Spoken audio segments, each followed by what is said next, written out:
Assalamualaikum warahmatullahi wabarakatuh. Selamat pagi anak-anak. Apa kabarnya hari ini? Alhamdulillah, subhanallah, tetap semangat, Allahu Akbar.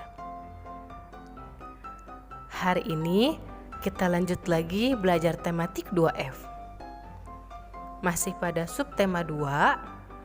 Hari ini kita belajar pembelajaran 5 dan 6. Dimulai dari halaman 48 sampai halaman 55. Sebelum dimulai, kita baca basmalah dulu bersama-sama ya. Bismillahirrahmanirrahim. Semoga materi hari ini bisa kalian pahami dengan baik. Halaman 48, pembelajaran 5, bagian ayo menulis. Jam istirahat telah tiba. Nina ingin mencari buku tentang cara merawat kucing di perpustakaan. Perpustakaan ramai pada jam istirahat. Banyak siswa yang ingin meminjam buku. Siswa mengantri dengan tertib. Siswa tidak berkerumun di dekat petugas perpustakaan. Semua siswa mematuhi tata tertib. Setiap tempat memiliki tata tertib. Tata tertib itu harus dipatuhi. Misalnya sebagai berikut. Tata tertib di perpustakaan. Yang pertama, melapor kepada petugas jika ingin meminjam buku. Yang kedua, mengembalikan buku tepat waktu. Yang ketiga, tidak merusak buku. Dan yang keempat, tidak membuang sampah sembarangan. Yang kelima, tidak gaduh di perpustakaan. Nah, di sini kita akan membahas tentang tata tertib yang ada di perpustakaan. Di perpustakaan sekolah, kita dapat membaca buku-buku yang bermanfaat. Kita bisa menambah wawasan dan pengetahuan dengan membaca buku. Nah, di perpustakaan ada tata tertibnya. Apa saja tata tertib di perpustakaan? Tadi yang sudah disebutkan. Yang pertama, melapor kepada petugas jika ingin meminjam buku. Nah, kalau kalian ingin meminjam buku, kalian harus lapor dulu ke petugas perpustakaan. Misalnya kalian mau pinjam buku cerita tentang hewan. Nah, kalian lapor kepada petugasnya. Bu, Pak, saya mau pinjam buku ini. Seperti itu. Lalu tata tertib yang kedua, mengembalikan buku tepat waktu. Misalkan hari ini hari Kamis kalian meminjam buku ke perpustakaan. Batas pinjamnya 3 hari. Sampai hari Sabtu. Nah, hari Sabtu kalian harus mengembalikan buku itu. Kalian kembalikannya harus tepat waktu. Dalam kondisi bukunya juga tidak rusak. Lalu yang ketiga, tidak merusak buku. Nah, kalau kalian pinjam buku di perpustakaan, bukunya harus dijaga ya. Tidak boleh dirobek, tidak boleh dicoret-coret. Harus dijaga bukunya. Bu, bagaimana kalau bukunya hilang? Kalau bukunya hilang, nanti kalian bisa kena sanksi. Sanksinya apa? Misalkan bayar buku yang hilang. Bukunya harganya 50.000. Nah, kalian harus menggantikan dengan uang 50.000. Atau bisa juga dengan cara membelikan buku yang baru. Nah, itu kalau kalian menghilangkan bukunya. Lalu yang keempat, tidak membuang sampah sembarangan. Kalau di perpustakaan, kalian tidak boleh membuang sampah sembarangan. Buang sampah pada tempatnya. Lalu yang kelima, tidak gaduh di perpustakaan. Nah, tidak gaduh, tidak boleh berisik, tidak boleh ngobrol. Kalau di perpustakaan harus hening, harus sepi. Karena kalau kalian berisik, gaduh, nanti kalian bisa mengganggu orang-orang yang sedang membaca di perpustakaan, yang sedang membaca buku di perpustakaan. Jadi harus tenang membacanya, tidak boleh berisik. Berikutnya halaman 49. Di sini ada tata tertib di toilet. Yang pertama, mengantri ketika ingin menggunakan toilet.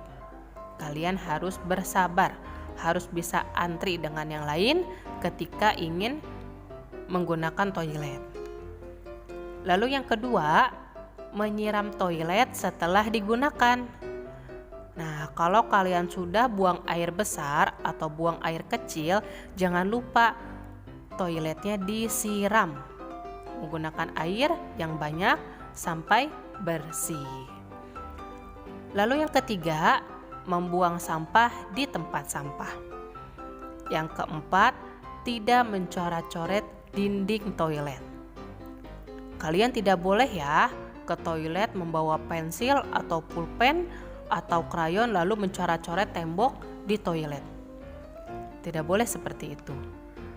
Tembok di toilet harus kita jaga juga. Harus dijaga, harus tetap bersih temboknya. Lalu yang bagian bawahnya, ayo bercerita. Nina membaca buku di perpustakaan. Ia menjaga agar buku tetap rapi.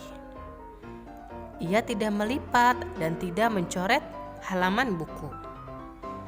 Nina menaati tata tertib di perpustakaan. Lalu yang bagian bawahnya, ayo membaca. Jam istirahat masih tersisa. Setelah meminjam buku, Nina bercakap-cakap dengan teman-teman. Nina bercerita tentang hewan peliharaannya. Made, Deli, dan Tony mendengarkan Nina. Made juga bercerita tentang hewan peliharaannya. Bel tanda masuk telah berbunyi. Nina dan teman-teman segera masuk ke kelas. Masuk kelas tepat waktu adalah contoh sikap mematuhi tata tertib di kelas. Nah, ketika kalian istirahat di sekolah, sedang jam istirahat nih, lalu bel tanda masuk sudah berbunyi. Kalian harus segera masuk ke dalam kelas. Harus masuk kelas tepat waktu. Selain itu, kalian juga datang ke sekolah harus tepat waktu. Kalau masuk jam sekolah jam 7 pagi, nah sebelum jam 7 pagi kalian sudah datang ke sekolah. Tidak boleh terlambat. Lalu halaman 51, kalian kerjakan soal nomor 1 saja. Silakan diisi dengan benar. Halaman 52, pembelajaran 6, bagian ayo membaca. Hari ini Deli mendapat giliran piket kelas. Ketika membersihkan jendela belakang kelas, Deli melihat Edo mencoret-coret dinding kelas. Deli, Edo, mengapa kamu mencoret-coret dinding? Edo, aku ingin menggambar hewan, Deli. Deli, kalau kamu suka menggambar, berlatihlah menggambar di buku gambar, Edo. Edo, menggambar di dinding lebih seru, Deli. Deli, itu tidak boleh, Edo. Dindingnya nanti jadi kotor. Kamu melanggar tata tertib di sekolah. Edo, kamu benar, Deli. Aku menyesal telah mencoret-coret dinding. Deli. Tidak apa-apa, Edo. Jangan diulangi lagi ya. Edo. Iya, Deli. Aku akan menghapus coretan ini. Nah, di sini Edo sudah melanggar tata tertib di sekolah. Mencoret-coret dinding adalah perbuatan yang tidak baik. Perbuatan melanggar tata tertib yang sudah ada di sekolah. Kalian tidak boleh ya mencoret-coret dinding yang ada di sekolah. Halaman 53. Di sini ada dua contoh, dua gambar perbuatan lain yang melanggar tata tertib di sekolah. Gambar yang pertama, membuang sampah sembarangan. Nah, kalian tidak boleh ya membuang sampah sembarangan di sekolah. Di sekolah sudah disediakan banyak tempat sampah. Kalau habis jajan, bungkusnya langsung dibuang ke tempat sampah. Tidak boleh dibuang sembarangan.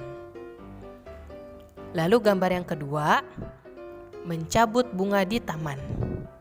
Nah, kalian tidak boleh mencabut bunga ataupun mencabut tanaman yang lain di sekolah.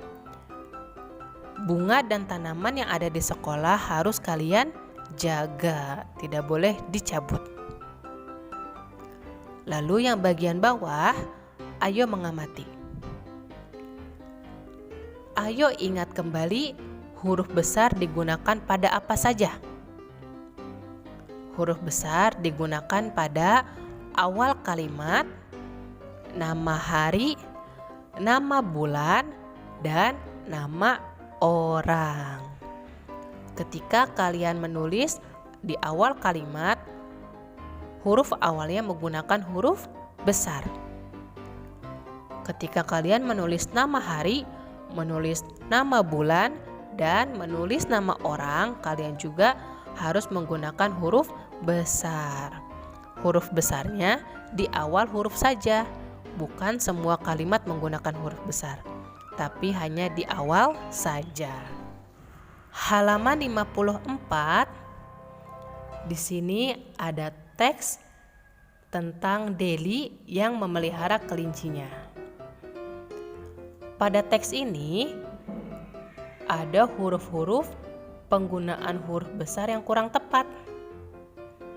Bagian mana ya? Nah, kita akan bahas satu persatu. Bu Fitri akan bahas per kalimatnya. Kalian simak ya. Kalimat pertama, Deli memelihara kelinci. Kalian perhatikan pada kalimat ini, penulisannya ada yang salah tidak ya? Ada. Pada kata Deli di sini menggunakan huruf D kecil. Harusnya di sini menggunakan huruf D besar. Kenapa menggunakan huruf D besar? Karena Deli adalah nama orang. Jadi kata Deli, huruf D-nya harus menggunakan huruf D besar. Nah, itu yang harus dibetulkan. Lalu kalimat yang kedua, Deli merawat kelinci peliharaannya dengan baik. Nah, di sini juga sama. Bagian yang salahnya adalah kata Deli. Deli harusnya ditulis menggunakan huruf D besar. Di sini ditulisnya masih menggunakan D kecil. Harusnya menggunakan D besar. Kalimat yang ketiga, ia memberi makan kelincinya dengan teratur. Nah, kalimat ketiga ini penulisan yang salahnya ada di kalimat pertama, di awal kalimat, yaitu kata iya. Kata iya itu adalah awal kalimat. Jadi harusnya huruf I pada kata iya menggunakan I besar, bukan I kecil.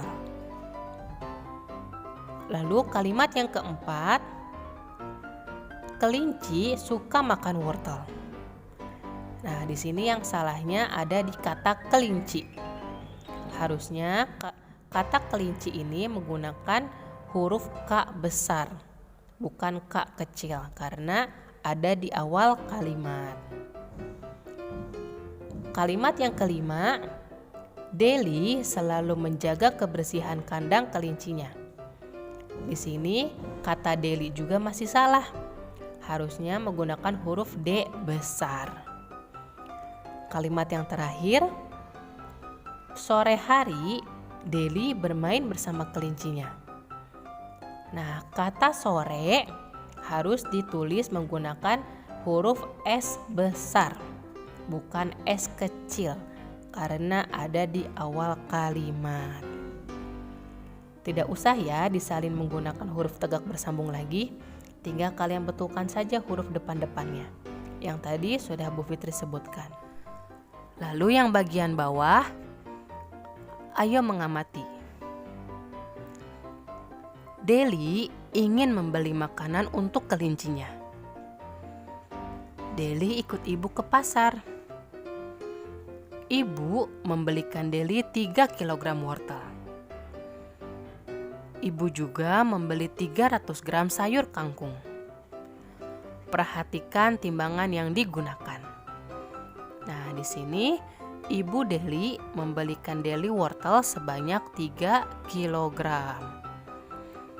Wortel-wortel ini ditimbang menggunakan timbangan duduk. Nah, pada timbangan duduk mempunyai anak timbangan. Lalu kalian perhatikan gambar timbangan duduknya. Di situ ada 3 anak timbangan. 3 anak timbangan ini, satu anak timbangannya beratnya yaitu 1 kg. Berat satu anak timbangannya di sini yaitu 1 kg. Karena ada 3, berarti ini anak timbangannya 3 kg. Sesuai dengan wortel yang dibeli yaitu 3 kg. Jadi menggunakan anak timbangannya 3. Selain itu, ibu juga membeli 300 gram sayur kangkung. Nah, sayur kangkung di sini ditimbang menggunakan timbangan dapur. Timbangan dapur dapat menimbang hingga 3 kg saja. Ya, timbangan dapur itu bisa menimbang benda hanya sampai 3 kg saja. Sedangkan timbangan duduk bisa menimbang benda hingga 15 kg. Seperti itu ya. Halaman 55, bagian ayo berlatih. Silahkan kalian kerjakan soal nomor 1 dan nomor 3. Kalian perhatikan baik-baik pertanyaannya. Nomor 1, di sini perintahnya, warnailah sikap yang tidak boleh dilakukan di sekolah. Sikap yang tidak boleh dilakukan di sekolah. Di sini ada tabel, nanti kalian warnai menggunakan pensil warna apa saja. Kalian warnai pada tabel yang isi kalimatnya sikap yang tidak boleh dilakukan di sekolah. Ya. Lalu nomor 3, satuan apa yang biasanya digunakan untuk benda-benda berikut? Kilogram atau gram? Ada gambar A, B, C, dan D. Nah, satuan apa yang biasanya digunakan pada benda-benda ini? Diisi dengan betul ya. Cukup sekian pembelajaran tematik hari ini. Silahkan kalian fahami materinya, lalu kerjakan tugas-tugasnya dengan benar. Tetap semangat ya belajar di rumah. Wassalamualaikum warahmatullahi wabarakatuh.